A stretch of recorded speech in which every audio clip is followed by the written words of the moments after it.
We hebben er 12 hele man op wachtje matten, maar joen is het wedstrijd 4, dan begint het betellen voetbal. De Sportclub Cambuur trapert het seizoen al met een uitwedstrijdje in FC Dordrecht. Trainer Henk de Jong treft Cambuur daarmee direct een dreigetje instander. Dat is net meer Dordrecht van 3-4 lijn.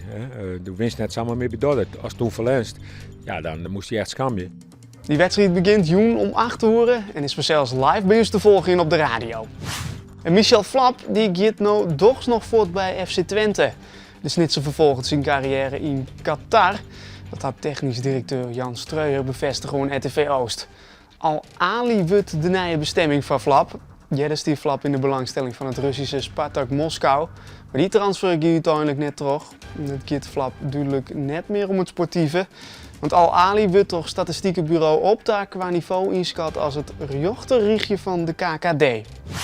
En het winnende Vreulenpartour, mooi Ide Bokma, Pieter Miedema en Bouke Jetse Kalsbeek is juist een huldig in haar eigen dorp. Ze waren huldig op het Keertsveld van Stiers en kregen daarbij enkele cadeaus van de lokale ondernemers. Ja, mooi even. Mooi even. Ging je dus verwachten?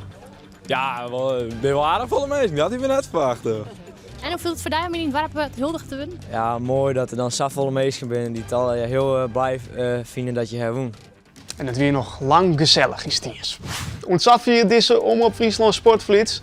Mandy, dan is er weer een sportcast en daarin praten mijn collega's het betellen voetbal. Vreet is er dan weer een nieuwe flits. Graag om te volgende.